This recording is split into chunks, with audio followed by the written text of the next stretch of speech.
if you don't stay married for at least 25 years, you didn't even give it a shot, sounded insane to me. See, the reason why y'all couple gonna be failing is because y'all pick couples that have been married less than 25 years.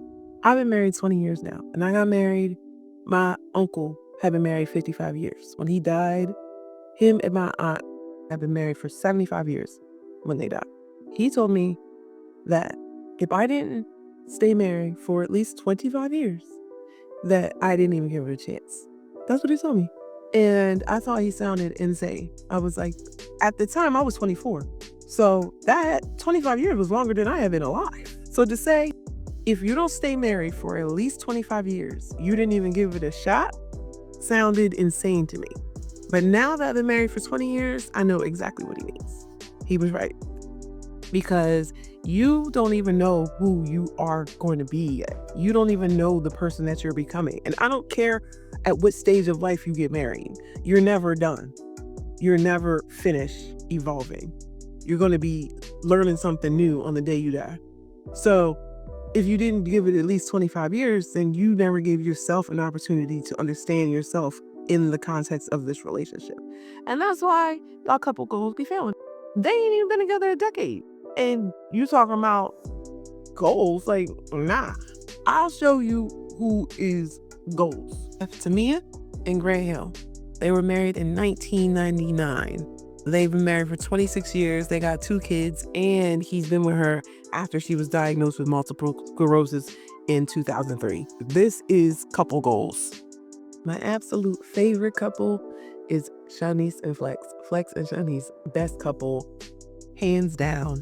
They were married in 2000, married for 25 years, and they've been through everything. If you know about this couple, they were living in a hotel with their 2 kids at one point.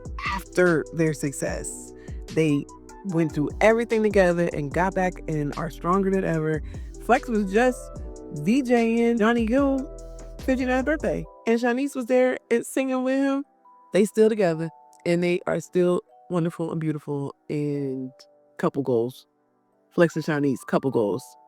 So I saw this video. I thought it was really cute, honestly, because in a society, in a time where there is so much fear mongering among relationships and marriage and all these reasons why people are stopped dating anymore and they're not dealing with the opposite sex and the sky is falling and the population is declining. Like, it just seems like there's so much doom and gloom around relationships and marriage. And the reality is we just don't hear enough from the people who are doing well. I have mentioned plenty of times that the loudest voices when it comes to relationships and marriage are oftentimes those who have experienced the most failure. The hit dog hollers, right? And you got a lot of people online hollering, basically saying all kind of different things, complaining, or ultimately trying to give advice on what not to do. But meanwhile, people who are living happy lives and who are successful in their marriage, in their relationships, in their families are busy doing that. And so you don't really see them online like that. Also tend to think that one of the reasons that we don't just see a lot of healthy, constructive content out there about relationships, about marriage, I talk about Black love, is because it just doesn't seem to get the traction. Honestly, I don't know if it's an algorithm thing. I don't know if it's just an interest thing or a lack of interest. I don't know if there's like an agenda behind it or, try to keep men and women at odds and they don't want to promote things that are going to promote unity. Like, I don't know, but I have just found, even in my own channel, like when I try to talk about marriage or relationship things or positive uplifting things or highlight married couples or people who've been married for decades, it's like pulling teeth trying to get y'all to respond. It's like I am like, hello, like trying to get people to just see the video. Some of those videos are my least worst performing videos are the ones where I'm talking about Black love and marriage and how to work together and how to build and how to conflict resolution, like nothing. But let me sit up here and talk about a Black woman who was soul painting and raccooning that is views, follows, you know what I mean? People are subscribing to my channel, like all of that. So I also recognize that as far as like the kind of things that are going out on regular basis. People are constantly being fed toxic energy and toxic advice about marriage and relationships, and that is just recreating the problem, or at least it is perpetuating, feeding into the problem. Now, what she mentioned about being with somebody for 25 years before you give it a go, that's definitely some old school wisdom right there. That is not new school. That is nothing you would hear in this generation or these generations, because 25 years, people are like, nah, people don't even stay at jobs for longer than a year or 2 years. They don't even do that. Like, we don't exist in a society where people are doing it for longevity. Everything is about instant gratification. Everything is about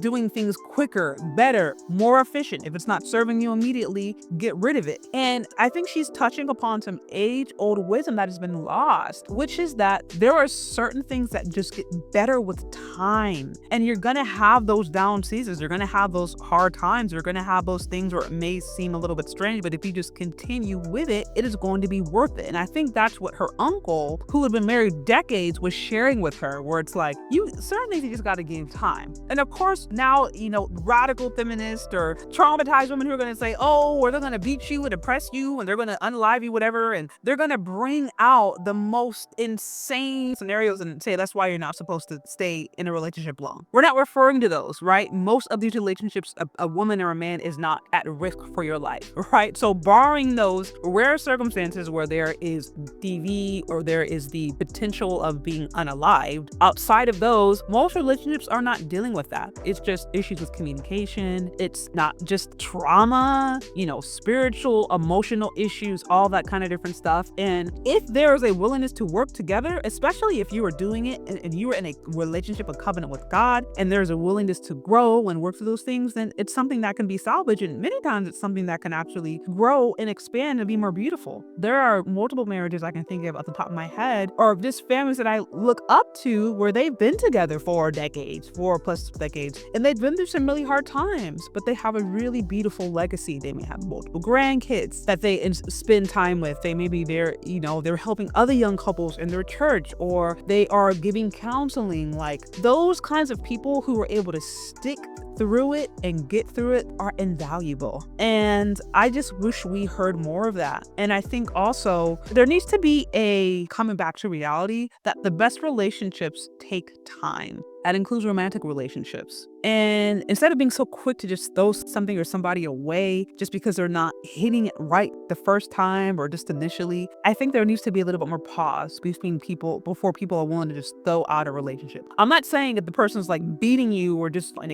extreme scenarios. That's something different. But outside of those extreme scenarios, most relationships, particularly most marriages, can be salvaged, especially if they're willing to go through the process to work things out. Anyway, that's my thought. What do you guys think? Do you agree? Do you disagree? Let me know down in the comment section. Thank you so much for listening if you've gotten this far, and we'll talk later. Bye. I'm really excited to announce my new kids book, Aisha Learns to Love Her Hair. Aisha's hair is stunning, but she struggles to see its beauty. Through encouragement and wisdom from Grandma Lily, Aisha learns powerful lessons about self-acceptance. Aisha's journey is a heartwarming tale of family, culture, and confidence. Share her magical journey with your little loved one today, available for purchase.